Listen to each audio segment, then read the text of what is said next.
Chapter 9. David D. Burns. The following are quotes from his 1980 book, Feeling Good.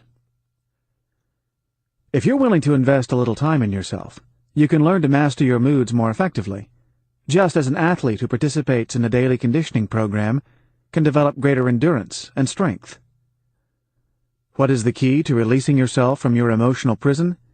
Simply this: your thoughts create your emotions. Therefore, your emotions cannot prove that your thoughts are accurate. Unpleasant feelings merely indicate that you are thinking something negative and believing it. Your emotions follow your thoughts just as surely as baby ducks follow their mother. In a nutshell, feelings are not facts. You can change your feelings by changing your thinking. Books in a similar vein. Nathaniel Branden's The Psychology of Self-Esteem. Albert Ellis and Robert A. Harper's A Guide to Rational Living. Martin Seligman's Authentic Happiness. William Styron's Darkness Visible. And Robert E. Thayer's The Origin of Everyday Moods. Consider this statistic.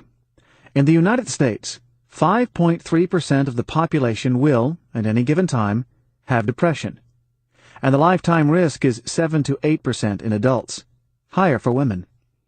40 years ago, the mean age for onset of depression was 29.5. Today, it is halved to 14.5 years. And though rates differ around the developed world, the incidence of depressive illness has risen dramatically since 1900. Prior to the 1980s, David Burns writes, depression had been the cancer of the psychological world, widespread but difficult to treat, and the taboos associated with it made the problem worse for most people. As with cancer, finding a cure had been its holy grail. Everything from Freudian psychoanalysis to shock treatment was applied to the problem, with not very good results. Burns helped to establish a new method of treatment, cognitive therapy, and Feeling Good, the new mood therapy, is his attempt to explain how it works and why it is different. The book has been a bestseller because it was the first to tell the general public about cognitive therapy, and also because it is a surprisingly enjoyable and useful read for the non-depressed, providing possibly life-changing insights into how our thoughts and emotions interact. The Cognitive Way. In his work at the University of Pennsylvania as a psychiatric resident, Burns collaborated with pioneering cognitive psychologist Aaron T. Beck, who believed that most depression or anxiety was simply a result of illogical or negative thinking. He noted the remarkable contrast between how the depressed person feels, that they are a loser or that their life has gone horribly wrong, and the actual conditions of their life, which are often high in achievement. Beck's conclusion was that depression, therefore, had to be based on problems in thinking. By straightening out one's twisted thoughts, one could get back to normal. Beck's 3 principles of cognitive therapy were: 1. All our emotions are generated by our cognitions, or thoughts. How we feel at any given moment is due to what we are thinking about. 2. Depression is the constant thinking of negative thoughts. And 3. The majority of negative thoughts that cause us emotional turmoil are plain wrong, or at least distortions of the truth, but we accept them without question. For Burns, this sounded a little too obvious and simple, but when he actually tried Beck's new talking treatment for depression called cognitive therapy, he was amazed at how many of his chronic patients were relieved of their destructive feelings. People who had been suicidal a couple of weeks earlier now looked forward to rebuilding their lives. Seeing through black magic. Cognitive therapy's revolutionary idea is that depression is not an emotional disorder. The bad feelings we have in depression all stem from negative thoughts. Therefore, treatment must be about challenging and changing those thoughts. Burns lists 10 cognitive distortions, such as all-or-nothing thinking, overgeneralization, disqualifying the positive, jumping to conclusions, and giving ourselves labels. By understanding these distortions, we are led to the awareness that Feelings aren't facts. They are only mirrors of our thoughts. If that is true, should we trust our feelings? They seem valid, the truth, but as Burns points out, it is like trusting the funny mirrors we see in amusement parks to be an accurate reflection of ourselves. He notes, unpleasant feelings merely indicate that you are thinking something negative and believing it. This is why, he suggests, depression is such a powerful form of black magic. Because thoughts come before emotions, our emotions don't prove anything about the accuracy of our thoughts. Feelings are not special at all, particularly when based on distortions. Burns asks the question, when we are in a great mood, do our good feelings determine what we are worth? If not, how can we say that the feelings we have when feeling blue do determine our worth? Burns is not saying that all emotions are distortions.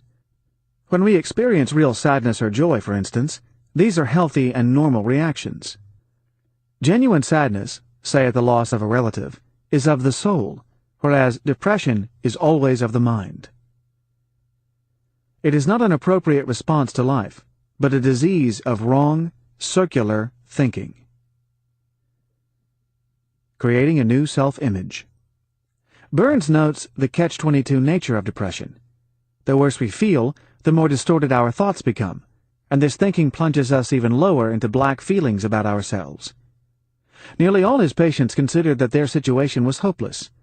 They really believed that they were bad people, and the conversations they had with themselves were like a broken record of self-blame and self-deprecation. Depressed people feel wretched even when they are loved, have a family, have good jobs, and so on. We can have everything, but if self-love and self-worth have fled, we feel that we are nothing. Cognitive therapists will often be engaged in a spirited back and forth with their patients, trying to point out the silliness or fallacy of their assertions. Eventually, patients learn to challenge their wrong thoughts on their own, which is the beginning of feeling good about themselves. Final comments. Do the ideas in Feeling Good really work?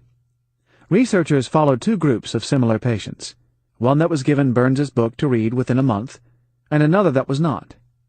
Not only did the Feeling Good group experience a significant amelioration of depressive symptoms compared to the blind group, but their symptoms stayed away. Perhaps the key to the book's efficacy is that we feel we are not being worked on, but given the tools to change ourselves. Prescribing books like Feeling Good to mental illness patients is called bibliotherapy, and Burns's is usually ranked highly by professionals in this respect. Could reading a book really be as effective, or even better, than drugs or psychotherapy in helping people with depression? It is certainly worth trying. As Burns himself points out in an introduction to the revised 1999 edition, his book costs about the price of 2 Prozac pills, and there are no side effects. Indeed, the great benefit of cognitive therapy is that there is no need to take any drugs. But in the last chapter of Feeling Good, Burns explains that, for really serious depression, the most effective treatment is a combination of cognitive therapy and antidepressants, the former to improve patients' thinking, the latter to lift their overall mood. Burns points out that the basic idea of cognitive therapy, that our thoughts affect our emotions and mood, not the other way around, goes back a long way. The ancient philosopher Epictetus rested his career on the idea that it is not events that determine your state of mind, but how you decide to feel about the events. This secret is shared by all happy people, yet it is a skill that can be learnt by anyone. David D. Burns. Burns attended Amherst College and received his M.D. from Stanford University. He completed his psychiatric training at the University of Pennsylvania, where he was acting chief of psychiatry of its medical center. In 1975, he won the A. E. Bennett Award for research on brain chemistry from the Society of Biological Psychiatry. Burns has been a visiting scholar at Harvard Medical School and is currently adjunct clinical professor of psychiatry and behavioral sciences at the Stanford University School of Medicine. Feeling Good has sold over 4 million copies, as well as the successful spin-off, The Feeling Good Handbook, Burns has published Love is Never Enough on relationships, 10 Days to Self-Esteem, and When Panic Attacks.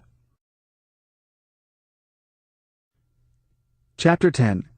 Robert Cialdini. The following are quotes from his 1984 book, Influence. Just what are the factors that cause one person to say yes to another person? And which techniques most effectively use these factors to bring about such compliance?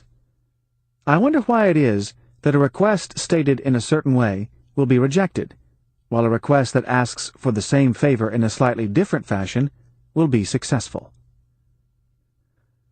When viewed in this light, the terrible orderliness, the lack of panic, the sense of calm with which these people moved to the vat of poison and to their deaths seems more comprehensible.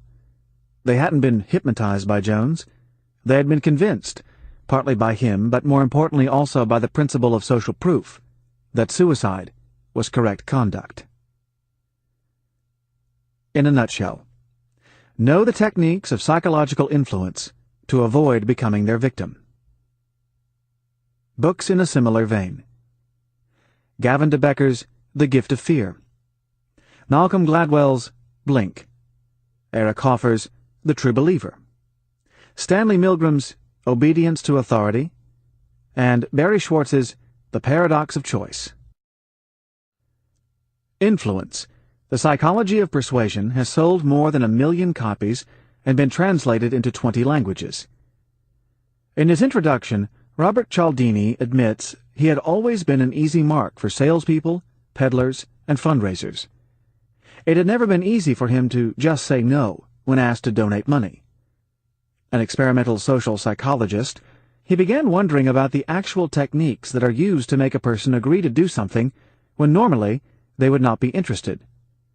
As part of his research, Cialdini answered newspaper ads for various sales training programs so that he could learn at first hand about persuasion and selling techniques. He penetrated advertising, public relations, and fundraising agencies in order to glean the secrets of the psychology of compliance from its professional practitioners. The result is a classic work of both marketing and psychology that shows us why we are so vulnerable to persuasion, in the process telling us much about human nature. Getting our tapes to play. Cialdini starts by discussing the mothering instinct of turkeys. Mother turkeys are very protective, good mothers, but their mothering instinct has been found to be triggered by one thing and one thing only: the cheep-cheep sound of their chicks. The polecat is the turkey's natural enemy, and when a mother turkey sees one, she instantly goes into attack mode. She will do so, even at the sight of a stuffed version of a polecat. But when the same stuffed polecat is made to make the same cheep-cheep sound that her chicks make, something strange happens. The mother turkey becomes a devoted protector of the polecat. How dumb are animals, you may be thinking. Press a button and they act in a certain way, even if those actions are ridiculous. But Cialdini tells us about turkey behavior only to prepare us for the uncomfortable truth about human automatic reactions. We also have our pre-programmed tapes that usually work for us in positive ways. For instance, to ensure our survival without having to think too much. But they can also play to our detriment when we are unaware of the triggers. Cialdini identifies 6 weapons of influence, ways of getting us to act automatically that sidestep our normal rational decision-making processes. Psychologists call these easily triggered behaviors fixed action patterns. Know the trigger, and you can predict with reasonable likelihood how someone will react. A more accurate title for influence could be How to Get Automatic Reactions from People Before They Can Think Rationally About Your Proposition. Cialdini's 6 basic weapons that compliance professionals use to get people to say yes without thinking include reciprocation, commitment and consistency, social proof, liking, authority, and scarcity. Always return a favor. The rule of reciprocation, found in every culture, is that we should repay anything given to us, whether it's a gift, an invitation, a compliment, and so on. Do you prefer doing favors for someone you like? Most of us would say yes, but psychological studies have found that the liking factor makes no difference to our sense of obligation to repay a favor. We will feel obligated to individuals or organizations who give us something, even if it is small, and even if we don't want it. Cialdini mentions the Hare Krishna movement's tactic of giving flowers or small books to people in the street or in airports. Though most people don't want the flower and often try to give it back, once it is in their hand, they feel an obligation to offer a donation. Straightforward mailings by charity groups usually get a response rate of less than 20%, but this jumps dramatically when the mailing includes a gift, such as stick-on labels printed with the receiver's own name and address. It is not just the obligation to repay that is powerful, but the obligation to receive. Not feeling able to say no, plus our unwillingness to be seen as a person who doesn't repay things, makes us prey to canny marketers. Next time you receive an unsolicited gift, Cialdini warns, be aware of the lack of goodwill involved. That may allow you to receive it and not give anything back while retaining a good conscience.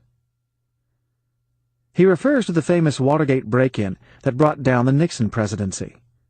In hindsight, the break-in was stupid, risky, unnecessary — Nixon was set to win the next election anyway — and expensive. But the Republican re-election committee that agreed to do the job only did so to placate one of its more extreme members.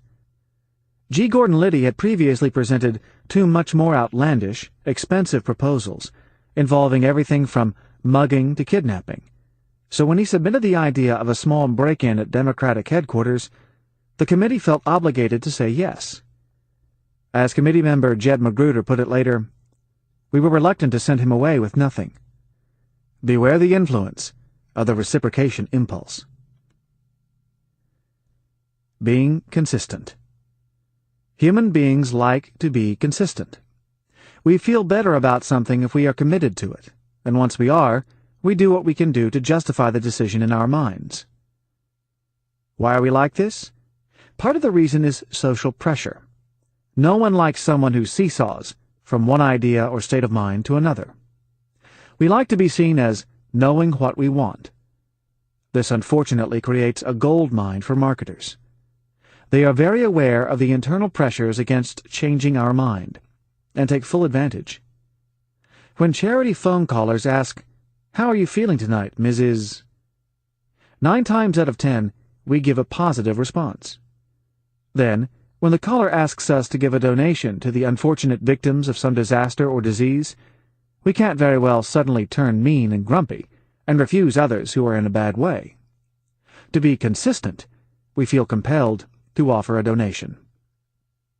Marketers know that if you get someone to offer a small commitment, you have their self-image in your hands.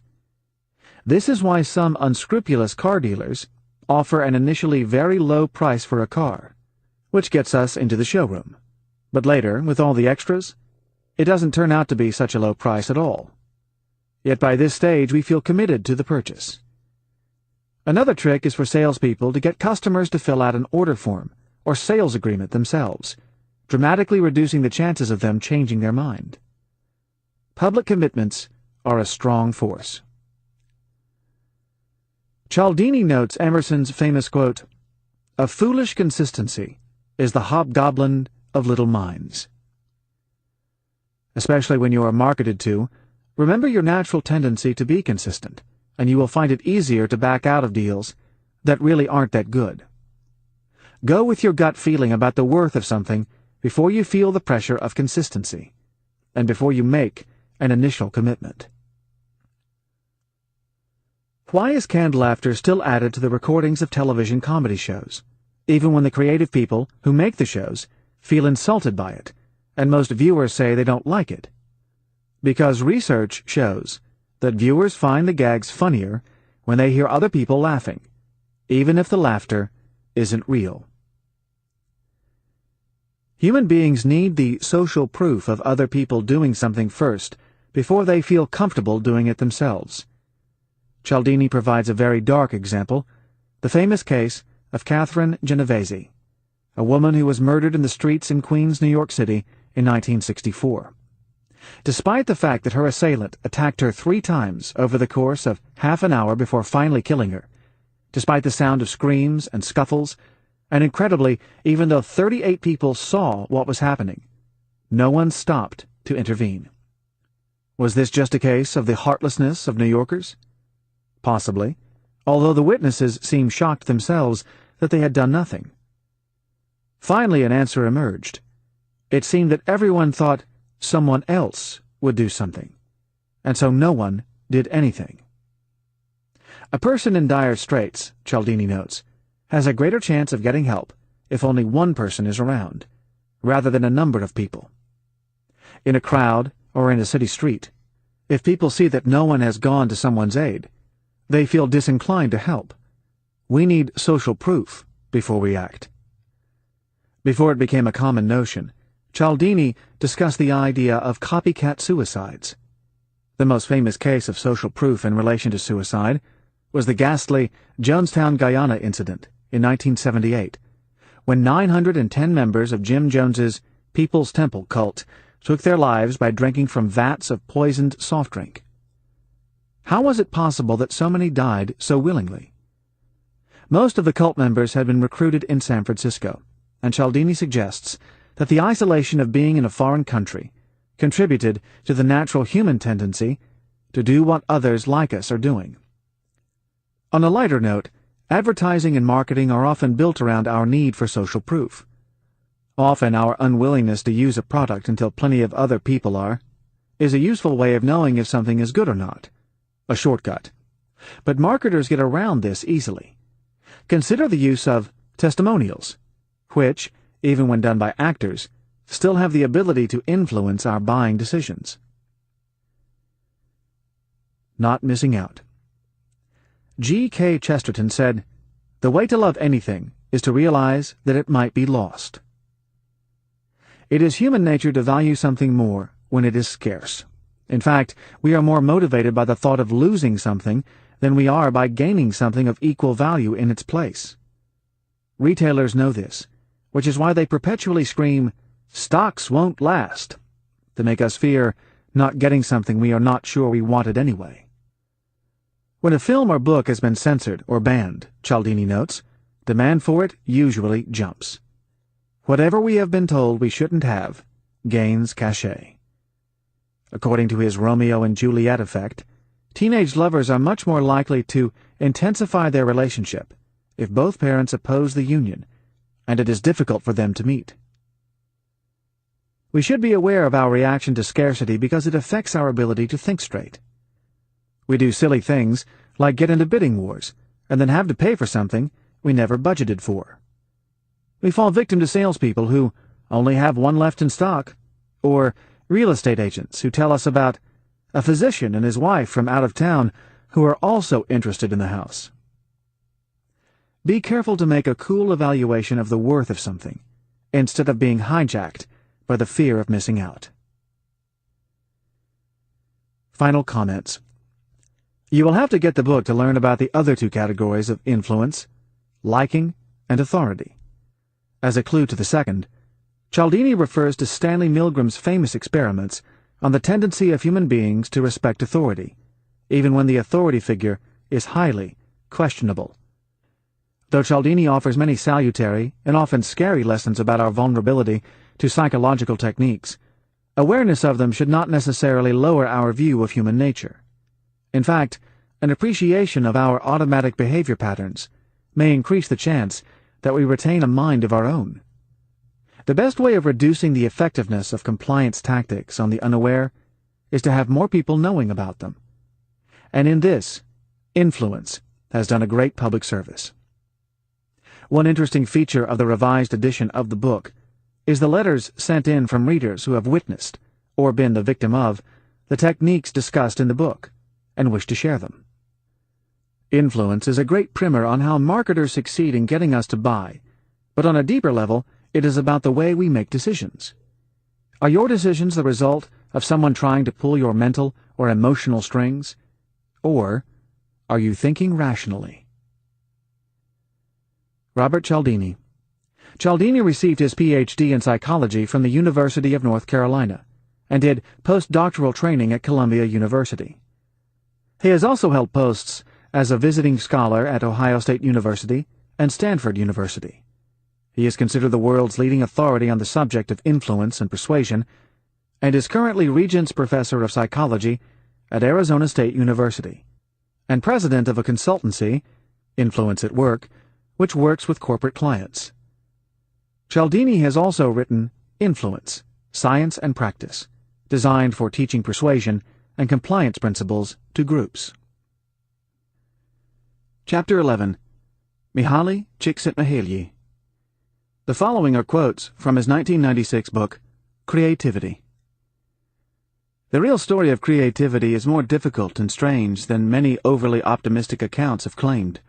For one thing, as I will try to show, an idea or product that deserves the label creative arises from the synergy of many sources, and not only from the mind of a single person.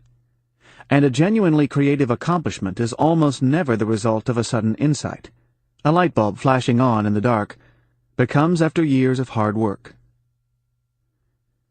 Creativity is a central source of meaning in our lives for several reasons. First, most of the things that are interesting, important, and human are the results of creativity. We share 98% of our genetic makeup with chimpanzees. Without creativity, it would be difficult indeed to distinguish humans from apes. In a nutshell, real creativity can only emerge once we have mastered the medium or domain in which we work. Books in a similar vein. Edward de Bono's Lateral Thinking and Martin Seligman's Authentic Happiness. Before turning his mind to creativity, psychologist Mihaly Csikszentmihalyi wrote a celebrated book called Flow. Its insight was that it is a mistake to pursue happiness itself. Rather, we should recognize when we are genuinely happy, what we are doing when we feel powerful and true, and do more of those things. Flow activities we do for the sheer enjoyment or intellectual satisfaction, rather than to gain some intrinsic reward. You might want to win a game of chess, for instance, but you play it because it engages your mind totally. You might want to become a good dancer, but it is the learning and dancing that are the main reward. Csikszentmihalyi took these ideas and applied them to the question of how some people become genuinely creative. He was not interested in what he calls the small c creativity, involved in making a cake or choosing curtains or the imaginative talk of a child, but the kind that changes a whole domain or area of human endeavor. Truly creative people have a capacity to change the fundamental way we see, understand, appreciate, or do things, whether it is by inventing a new machine or writing a set of songs, and Csikszentmihalyi wanted to know what made them different. Creativity, flow in the psychology of discovery and invention, is the culmination of 30 years of work into creativity. There is a small industry of how to be more creative books and seminars, and many are glib, but this is one of the few serious treatments that understands the complexity of the creative person and process. Studying the creative.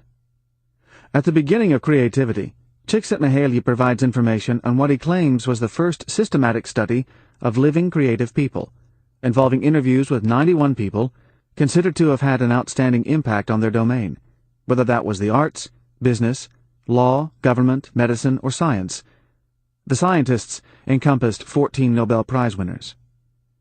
The names included Mortimer J. Adler, philosopher; John Bardeen, physicist; Kenneth Boulding, economist; Margaret Butler, mathematician; Subramanya Chandrasekhar, astrophysicist; Barry Commoner, biologist; Natalie Davis, historian; Yorgi Faludi, poet; Nadine Gordimer, writer; Stephen Jay Gould, paleontologist; Hazel Henderson, economist; Ellen Lanyon, artist; Ernst Mayr, zoologist; Brenda Milner, psychologist; Ilya Prigozhin, chemist; John Reed, banker; Jonas Salk, biologist; Ravi Shankar, musician; Benjamin Spock, pediatrician; and Eva Zeisel, ceramic designer.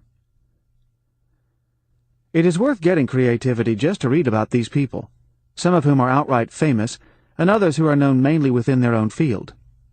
Nearly all the subjects are over 60, allowing Csikszentmihalyi a better chance to survey fully developed careers and elicit insights into the secrets of mature creative success. Creativity in context. Csikszentmihalyi suggests that the common idea of a creative individual coming up with great insights, discoveries, works, or inventions in isolation is wrong. Creativity results from a complex interaction between a person and their environment or culture, and also depends on timing. For instance, if the great Renaissance artists like Ghiberti or Michelangelo had been born only 50 years before they were, the culture of artistic patronage would not have been in place to fund or shape their great achievements. Consider also individual astronomers. Their discoveries could not have happened unless centuries of technological development of the telescope and evolving knowledge of the universe had come before them. Csikszentmihalyi's point is that we should devote as much attention to the development of a domain as we do to the people working within it, as only this can properly explain how advances are made. Individuals are only a link in a chain, a phase in a process, he notes. Did Einstein really invent the theory of relativity? Did Edison invent electricity? This is like saying that the spark is responsible for the fire, when of course fire involves many elements. The products of creativity also need to have a receptive audience to evaluate them. A creation vanishes if it is not recognized. Mimes are the cultural equivalent of genes, things such as language, customs, laws, songs, theories, and values. If they're strong, they survive. Otherwise, they are lost. Creative people seek to create mimes that can have an impact on their cultures. The greater the creator, the longer lasting and deeper the impact of the mimes. First, love your work. Creative breakthroughs never just come out of the blue. They are almost always the result of years of hard work and close attention to something. Many creative discoveries are lucky, particularly those of the scientific type, but usually the luck comes after years of detailed work in the area in which the discovery is made. Csikszentmihalyi tells of the astronomer Vera Rubin, who discovered that stars in some galaxies do not all rotate in the same direction. Some go clockwise, others anti-clockwise.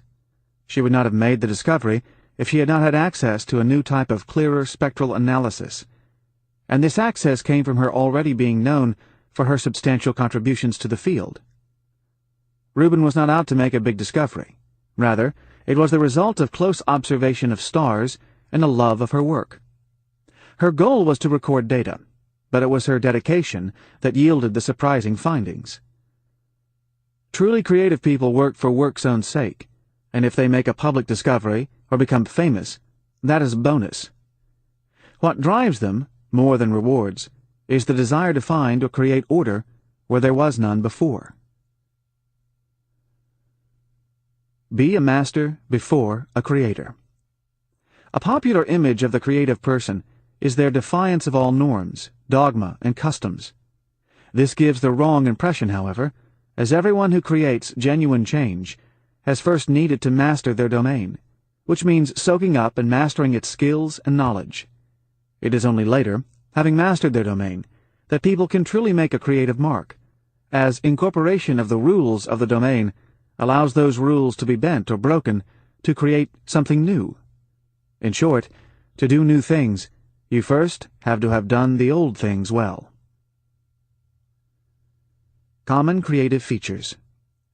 Csikszentmihalyi's other insights include: the idea of the tortured creative person is largely a myth. Most of his respondents were very happy with their lives and their creative output. Successful creative people tend to have two things in abundance: curiosity and drive. They are absolutely fascinated by their subject, and while others may be more brilliant, their sheer desire for accomplishment is the decisive factor. Creative people take their intuition seriously, looking for patterns where others see confusion, and are able to make connections between discrete areas of knowledge. Creative people are often seen as arrogant, but this is usually because they want to devote most of their attention to their exciting work. Though creative people can be creative anywhere, they gravitate to centers where their interests can be satisfied more easily, where they can meet like-minded people, and where their work can be appreciated. Beautiful or inspiring environments are better at helping people to be more creative thinkers than giving them a seminar on creativity. School does not seem to have had a great effect on many famous, creative people, and even in college they were often not stars. Many people later considered geniuses were not particularly remarkable as children. What they always had more than others was curiosity. Many creative achievers were either orphaned or had little contact with their father. On the other hand, they frequently had a very involved, loving mother who expected a lot from them. Most fell into one of two family categories. They were poor or disadvantaged, but their parents nevertheless pushed them to educational or career attainment. Or they grew up in families of intellectuals, researchers, professionals, writers, musicians, and so on. Only 10% were middle class. The lesson?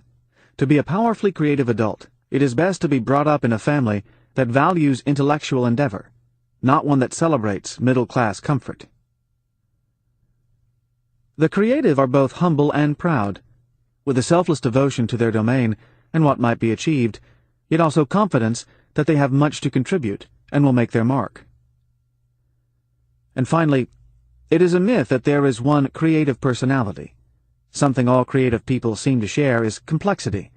They tend to bring the entire range of human possibilities within themselves. Final comments.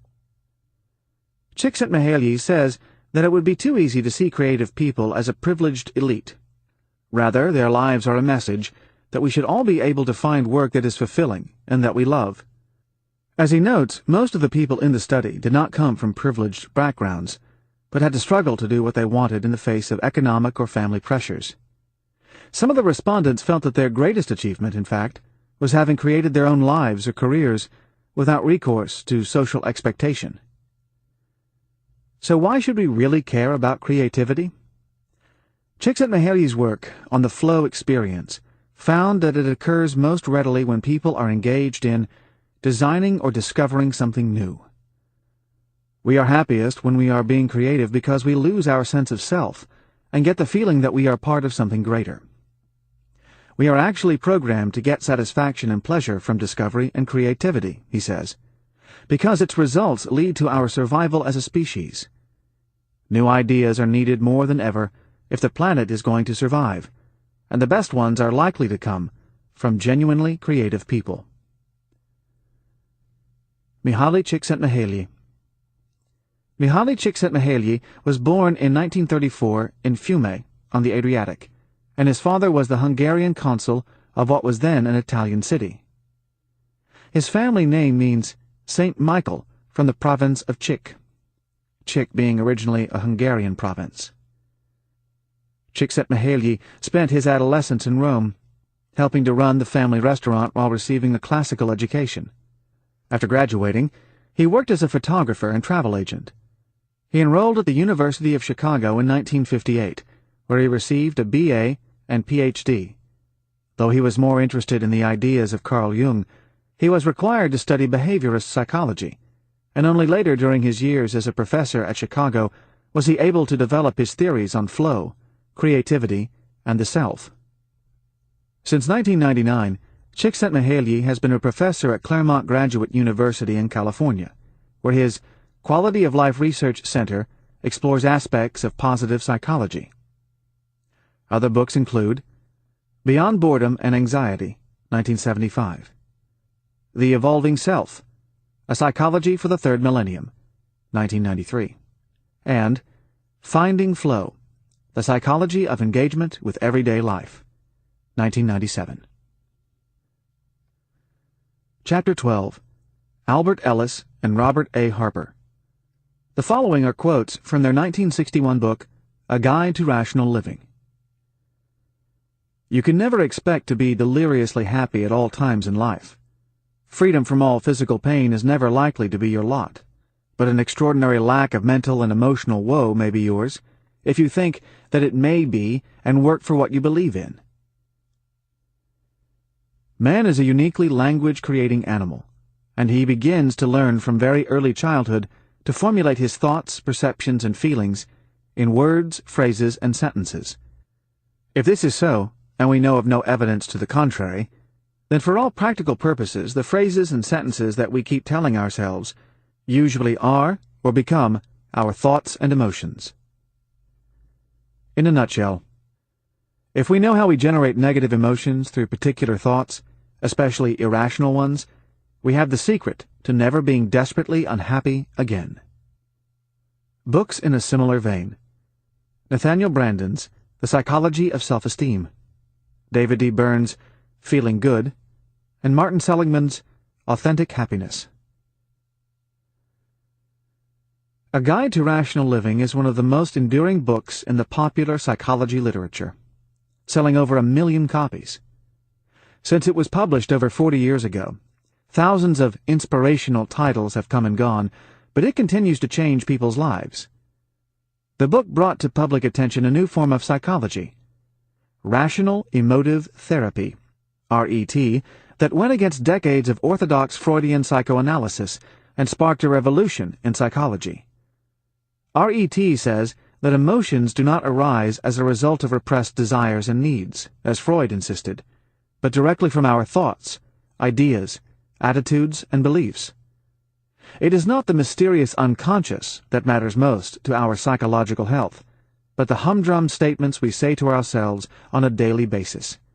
Added up, these represent our philosophy of life, one that can quite easily be altered if we are willing to change what we habitually say to ourselves. Reasoning your way out of emotional tangles seems doubtful, but Ellis's pioneering ideas and 4 decades of cognitive psychology have shown that the theory does indeed work.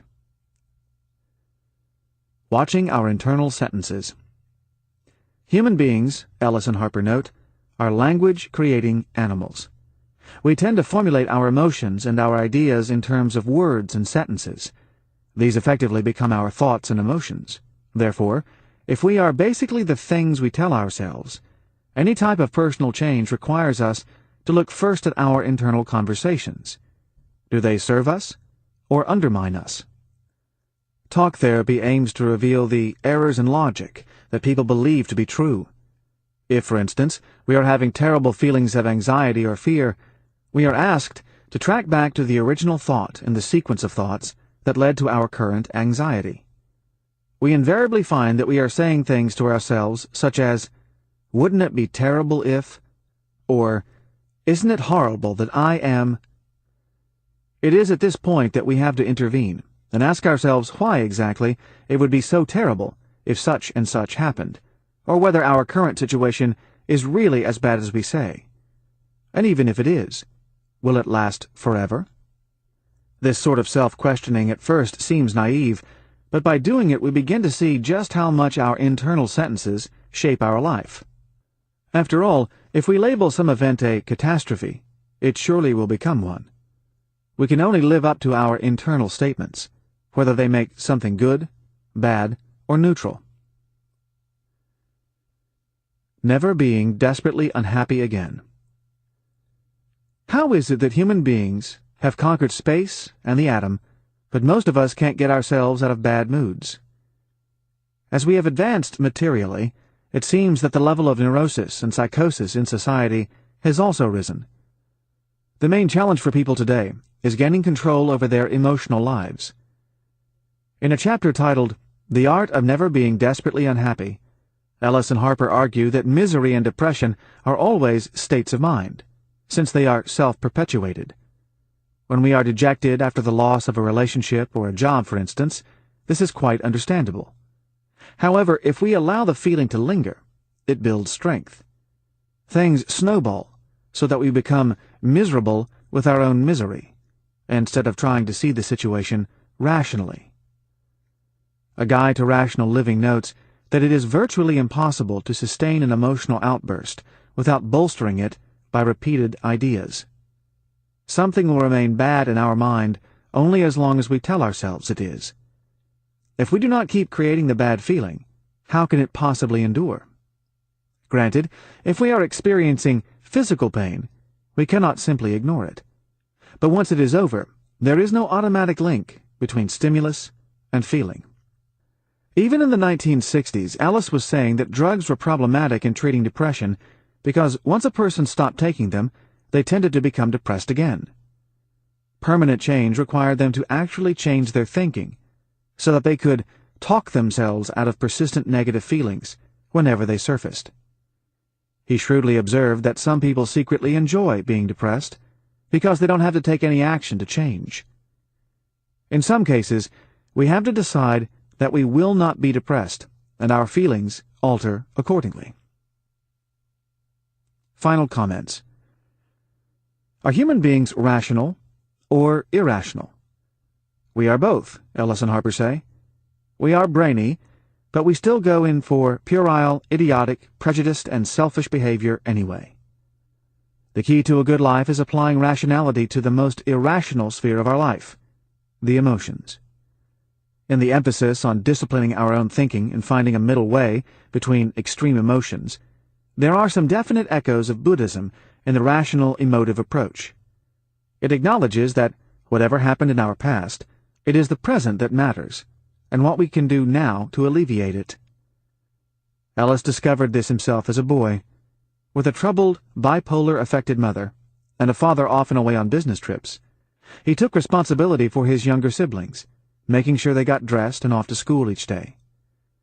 When he was hospitalized with kidney problems, his parents rarely visited him. Ellis learned that we don't have to get upset by situations unless we allow ourselves to be, that there is always room for control of our reactions. While his brand of therapy may seem hard-nosed, in fact it represents a very optimistic view of people. A Guide to Rational Living helps anyone to understand how their emotions are generated, and, crucially, how a reasonably happy and productive life can be yours through more care and discipline in your thinking. Its topics include lessening the need for approval, conquering anxiety, how to be happy though frustrated, and eradicating fear of failure. Consistent with its content, the book has a wonderfully clear and straightforward style. Get the updated and revised 3rd edition, which contains a new chapter on research supporting the principles behind and the techniques of RET.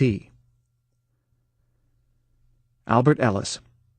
Born in 1913 in Pittsburgh, Pennsylvania, Ellis was raised in New York City. He gained a business degree at the City University of New York, and unsuccessfully attempted a career in business. He also tried and failed to become a novelist. Having written some articles on human sexuality, in 1942 Ellis entered the clinical psychology program at Columbia University. On obtaining his master's degree in 1943, he launched a part-time private practice in family and sex counseling, and in 1947 earned his doctorate. He held positions at Rutgers and New York University, and as a senior clinical psychologist at the Northern New Jersey Mental Hygiene Clinic. Ellis's ideas were slow to be accepted by the American psychological establishment, but today he is considered, along with Aaron Beck, to be the father of cognitive behavior therapy. The Institute for Rational Emotive Therapy, founded in 1959, continues to disseminate his ideas. See also the biography The Lives of Albert Ellis by Emmett Velton. Ellis was the author of more than 600 academic papers, and his 50-plus books include How to Live with a Neurotic, The Art and Science of Love, Sex Without Guilt, The Art and Science of Rational Eating, and How to Make Yourself Stubbornly Refuse to be Miserable About Anything. Yes, anything. Robert A. Harper is a former president of the American Association of Marriage Counselors and the American Academy of Psychotherapists. He has a Ph.D. from Ohio State University, and since 1953 has been in private practice in Washington, D.C. Other books include Creative Marriage, co-authored with Albert Ellis, and 45 Levels to Sexual Understanding and Enjoyment, co-authored with Walter Stokes. Chapter 13. Sidney Rosen.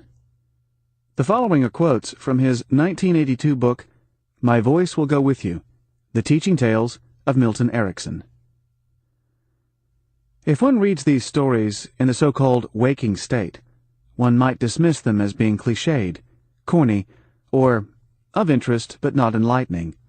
Yet, in the hypnotic state, where everything that is said by the therapist is heightened by meaning, a story or a single word in a story may trigger a mini satari, the Zen term for enlightenment. Sidney Rosen. It is really amazing what people can do, only they don't know what they can do. Milton Erickson. In a nutshell, the unconscious mind is a well of wise solutions and forgotten personal power. Books in a similar vein. Robert Cialdini's Influence. Sigmund Freud's The Interpretation of Dreams. Carl Jung's The Archetypes and the Collective Unconscious. Fritz Perls' Gestalt Therapy, and Carl Rogers' On Becoming a Person. Sigmund Freud experimented with hypnosis, but could never induce trances easily or get patients to accept his suggestions. Milton Erickson, born 45 years after Freud, in many ways fulfilled the potential of hypnosis and made it into a bona fide psychological tool, which can often bring about instant changes in people who have labored with complexes and phobias for years. Perhaps the answer to why Freud failed and Erickson so brilliantly succeeded can be found in the dynamics of the psychotherapeutic relationship. Conventionally, because doctors have the knowledge, they are the healers. The patients, in their ignorance, are the ones to be healed. As a young doctor in mental institutions, Erickson inherited this understanding, but later began to comprehend the relationship as simply two people working together to tap their unconscious minds for solutions. By going into a trance himself, Erickson's voice would become the patient's voice. "My voice will go with you," he would tell them, so creating a great power of suggestion.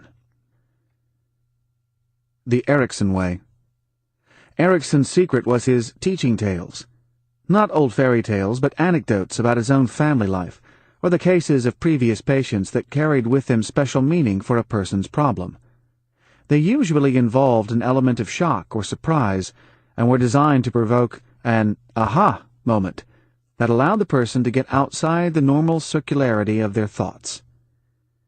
Instead of saying, "I see what's wrong, this is what you should do," Erickson would let patients glean the message from the anecdote, as if they had figured it out on their own. An alcoholic who came to Erickson seemed a hopeless case.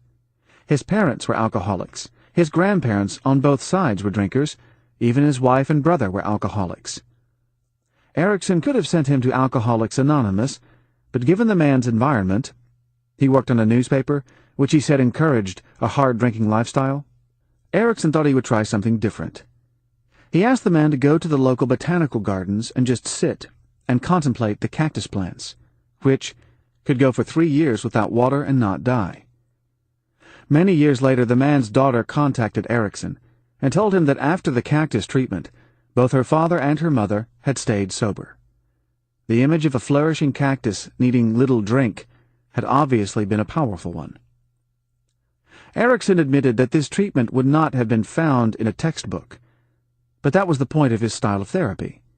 We are all different, and we respond to the cure that means most to us. Sometimes his tales seem more like Zen koans or riddles, not making perfect sense. When you hear them in a normal state, you may consider they are corny or think, "So what?"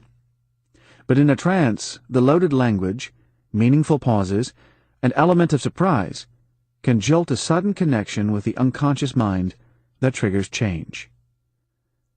Erickson gave psychiatrist Sidney Rosen permission to collate many of his tales and put them into a book with commentary. Though over 20 years old now, My Voice Will Go With You is a perfect introduction to Erickson, capturing his magic and unique contribution to psychology. Here is a brief look at a handful of tales and an interpretation of their meaning, but it is worth getting the actual book for the rest. Establishing rapport. When working with patients, rather than trying to find out a lot of background history, Erickson's priority was to establish rapport.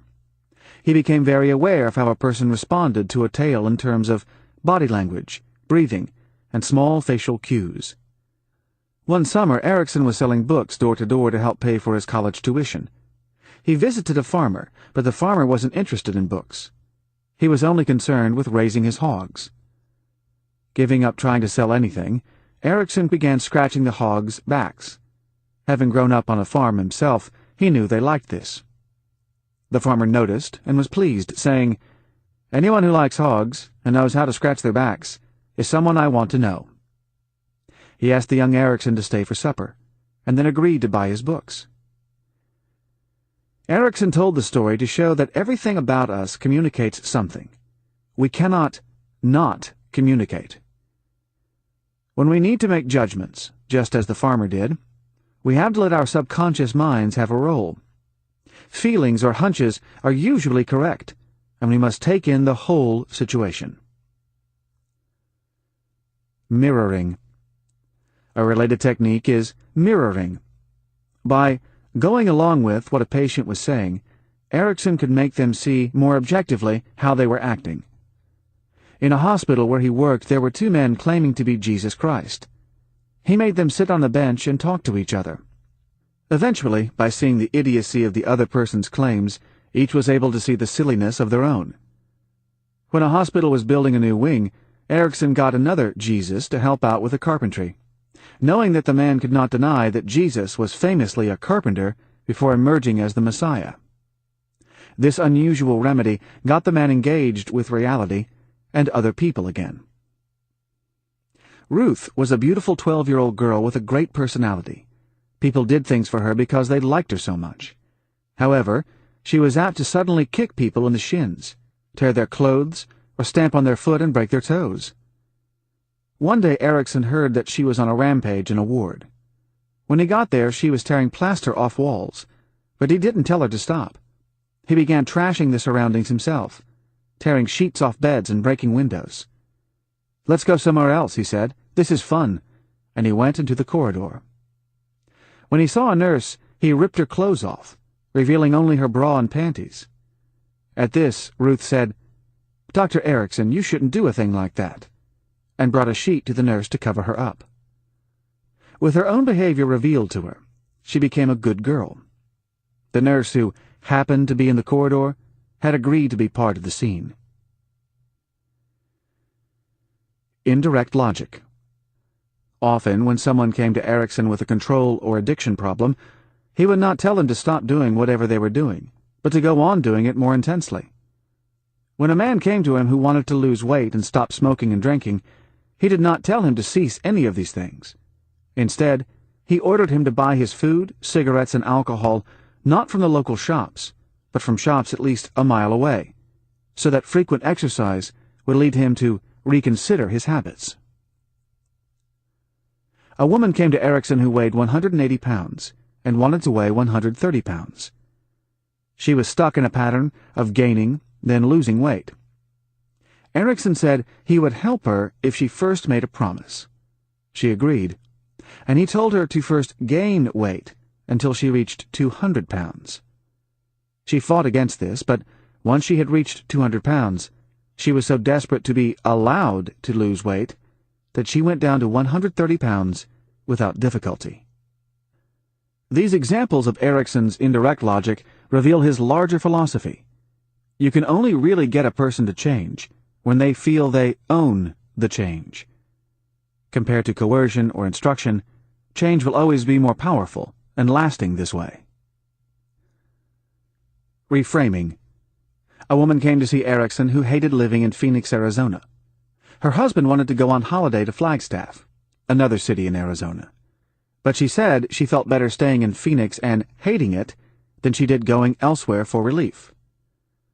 Erickson made her curious about why she hated Phoenix so much, and why she punished herself with her thoughts. During a hypnosis session, he told her to go to Flagstaff and watch for a flash of color. He secretly had nothing in mind he wanted her to see, but it made the woman curious, and when she found her flash of color, a red bird against a green background, she was elated. Erickson wanted to change her mindset so that she would begin to see things she didn't normally see, in a deeper sense, in addition to the physical faculty of vision. The woman ended up spending a month in Flagstaff, and thereafter went on vacations in different parts of America, looking for the flash of color that provided meaning. In 1 or 2 sessions, Erikson had facilitated a change from strong negative feeling to life-affirming curiosity. The wisdom within. If there is one thing that can be drawn from Erikson's work, it is that inside each of us there is something which knows. He believed that every person had a healthy, powerful core, and that hypnosis was a useful tool in allowing this self to guide us again. He illustrated this in an anecdote from his boyhood. One day a horse wandered onto the family property, and they didn't know whose it was. It had no marks. Milton decided to mount the horse and take it back to the road, but instead of riding it different places to find the owner, he let the horse guide him. When the horse walked back to its owner's property, they asked how he knew it was theirs. He replied, "I didn't know, but the horse knew. All I did was keep him on the road." The horse is, of course, the unconscious mind, which, if accessed in a trance state, can solve any problem and return us to our true, powerful self. Erikson believed that most of our limitations are self-imposed, but that the barriers are mainly put up by our conscious mind. By accessing and reshaping the contents of our unconscious, we can reshape our lives. It is up to us to reprogram ourselves with information that is a better approximation of reality, not to be stuck with negative or twisted thought patterns. Final comments. Erikson's ability to pick up on tiny cues in a person's facial movements and body language often caused people to believe he was psychic.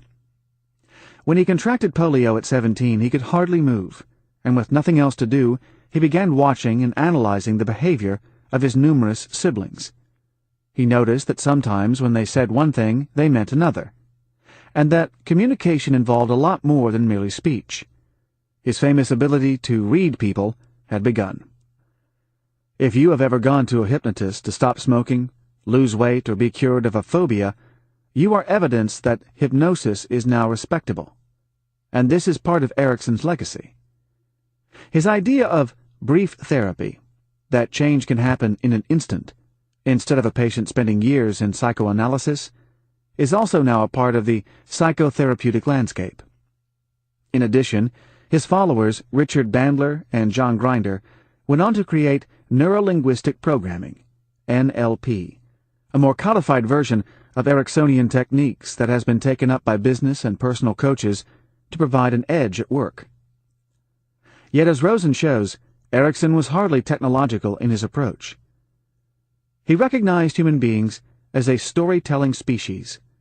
A tale, myth, or anecdote is always the most effective way to express insights about life and personal transformation. Milton Erikson. Born in Orem, Nevada in 1901, Erikson was colorblind, tone-deaf, and dyslexic.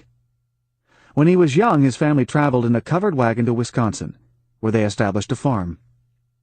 Erikson studied psychology at the University of Wisconsin, where he learned how to hypnotize people.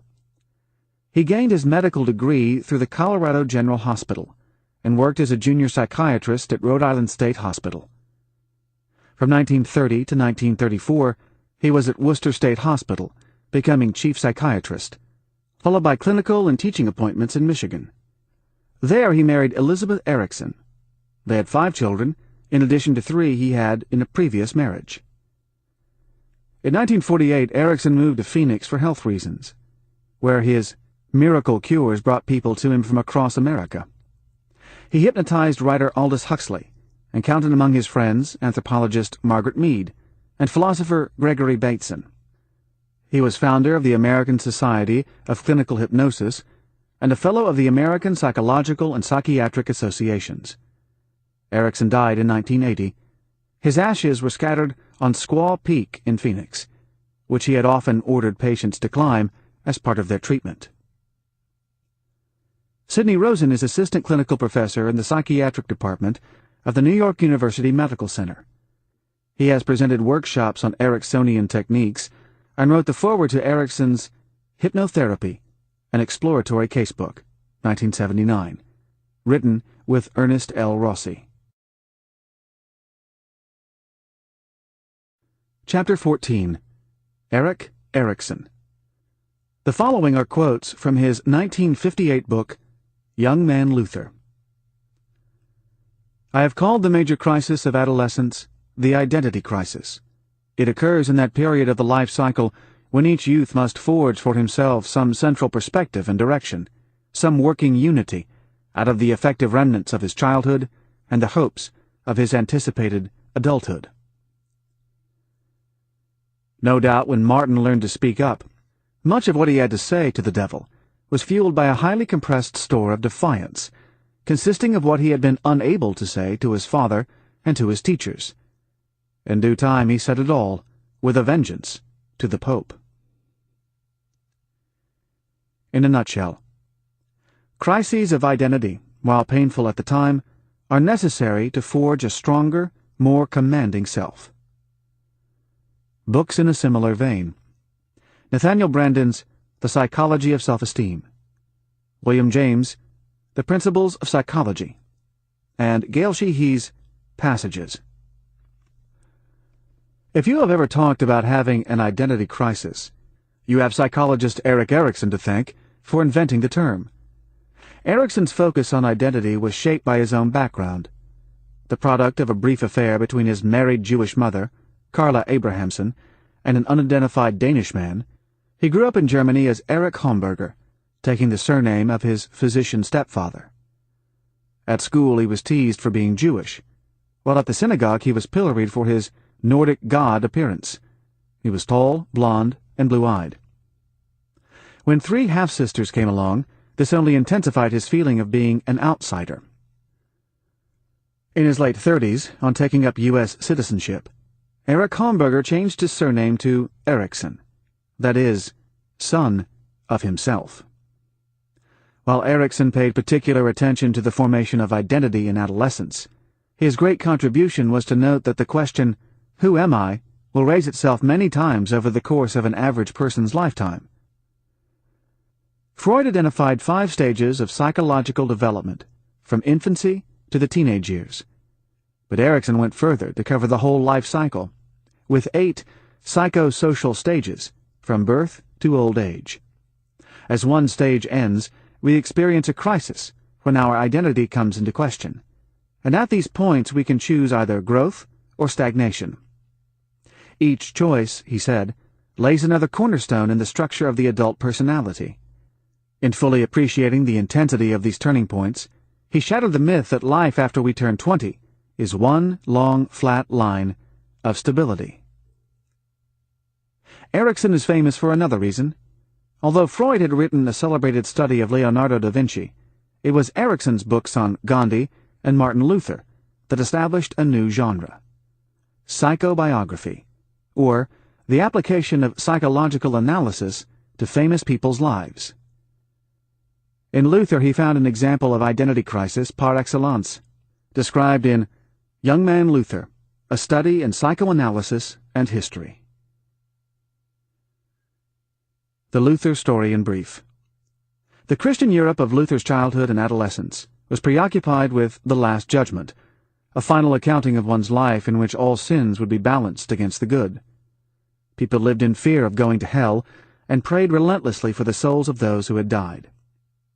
Public torture of criminals was common, as were caning and whipping children in school. The theme of life was total obedience, to one's elders, to the church, to God. In this world mood of guilt and sadness, as Erikson described it, Martin Luther was born in 1483. His father came from peasant stock, but through hard work became a small-scale capitalist with an ownership stake in a mine. Hans Luther created a nest egg for his son's education, intending him to become a high-ranking lawyer who would vault the family out of its humble origins. Martin Luther duly went to Latin school and did well, and at 17 entered university. In 1505 he graduated and enrolled in law school. However, while at home for the summer break, he was almost struck by lightning during a thunderstorm. Already having misgivings about the life path laid out for him, he took the event as a sign, and vowed to become a monk. His parents were devastated, but in 1510 he entered the Augustinian monastery at Erfurt. At first all went well, as he enjoyed the holy atmosphere of the monastery. Nevertheless, like any young man, he was tempted by sexual thoughts and consumed by guilt over them. As the many Luther biographers tell the story, he had some kind of panic attack in the choir of his monastery church, crying out, "I am not." Erickson saw the event as indicating a classic identity crisis. Luther had left behind the secular career, not to mention marriage, his father had so wanted him to follow. Yet now, after a promising, godly beginning, the monastery path seemed wrong as well, despite his desperate efforts to cling to his vows. He was caught in a terrible no-man's land of identity. Whatever he thought he was, it was painfully clear he was not. Yet Martin stayed with the church, ascending quickly. He became a doctor of theology and by 1515 was a vicar in charge of 11 monasteries. All the time, though, a gap was growing between his understanding of genuine spiritual faith and his perception of the church. According to medieval Catholic doctrine, sins required some kind of worldly punishment, which could be alleviated by doing good works. But even this responsibility could be sidestepped by the purchase of indulgences, pieces of paper sold by the church that poured money into its coffers. Even this issue was just the tip of the iceberg for Luther.